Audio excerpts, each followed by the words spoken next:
మహాదేవ శంభో శంకర అనే నినాదాలతోని ఇయాల దేశమంతా మారు మోగిపోయింది. శివాలయాలన్నీ ఇయాల భక్తులతోని కిటకిటలాడినాయి. ఉపాసాలు ఉండేటోళ్ళు, జాగారాలు ఉండేటోళ్ళు పొద్దటి సందే దర్శనాల కోసానికి గుల్లబాట పట్టిండ్రు. మరి శివరాత్రి యాళ్ళ దేవాలయాల పూజలు ఎట్లా జరిగినాయి, ఏం కథ పురా గరుచుకోవాలి కదా. మరి చలో పాండ్రి, మరి ఆలస్యం ఎందుకు? దక్షిణ కాశీగా పేరుపోయిన వేములవాడల ఇయ్యాల తెల్లారక ముందు నుంచే రాజన్న దర్శనానికి భక్తులు లైన్లు కట్టిండ్రు. శివరాత్రి కాబట్టి పబ్లిక్ ఎక్కువ మంది అచ్చుట్ల దర్శనానికి 5-6 గంటల సమయం పట్టింది. ఇగియాల వేములవాడ రాజన్నకు మంత్రి పొన్నం ప్రభాకర్ అన్న పట్టు వస్త్రాలు సమర్పించిండు. అటెన్క మాట్లాడుకుంటా అచ్చే శివరాత్రి వరకు చెప్పిన అభివృద్ధి పనులన్నీ పూర్తి చేస్తామని మాటిచ్చిండు.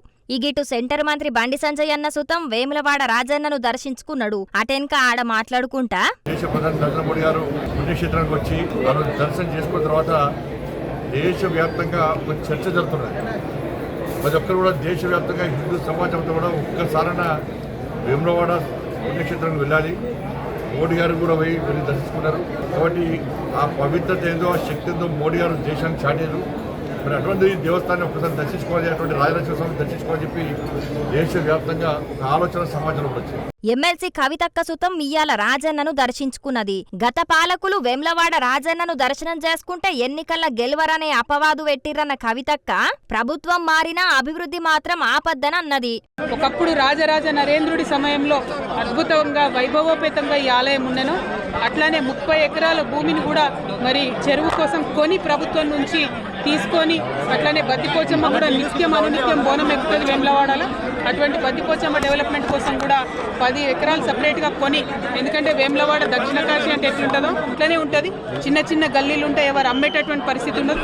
అయినా ప్రభుత్వం చొరవ తీసుకొని దాదాపు 250 కోట్ల పైచిలకు కేవలం ఆలయం అభివృద్ధి కోసమే ఖర్చు చేసినటువంటి ఘనత కేసీఆర్ గారి ప్రభుత్వానికి దక్కిందని. ఇగటు త్రివేణి సంగమం కాళేశ్వరంలా పుణ్యస్నానాలు చేసిన భక్తులు తర్వాత కాళేశ్వరుణ్ణి, ముక్తీశ్వరుణ్ణి దర్శనం చేసుకున్నారు. ఉమ్మడి వరంగల్ జిల్లాలున్న 1000 స్తంభాల గుడి, సిద్ధేశ్వరాలయం, కాజీపేట మెట్టు రామలింగేశ్వరాలయం, ఐనవోలు మల్లికార్జున స్వామి ఆలయాలల్లా భక్తుల కోసానికి ఆలయ అధికారులు ప్రత్యేక ఏర్పాట్లు చేసుట్లా భక్తులు ప్రశాంతంగా దర్శనం చేసుకున్నారు. కీసరగుట్ట రామలింగేశ్వర స్వామికి మొక్కులు పెట్టేందుకు భక్తులు పెద్ద మొత్తంలో వచ్చే వరకు దర్శనానికి 5-6 గంటలు పట్టింది. యాదగిరి గుట్ట మీదున్న శ్రీ పార్వతీ వర్ధిని రామలింగేశ్వర స్వామి దేవాలయంలా గంగాదేవి, పార్వతీదేవి, పరమశివునికి శివ కళ్యాణం చేసిండ్రు అయ్యవార్లు. శ్రీకాళహస్తిల సుతం ఇయ్యాల ప్రత్యేక పూజలు చేస్తే తెల్లారక ముందు నుంచే భక్తులు బారులు తీరిండ్రు దర్శనానికి.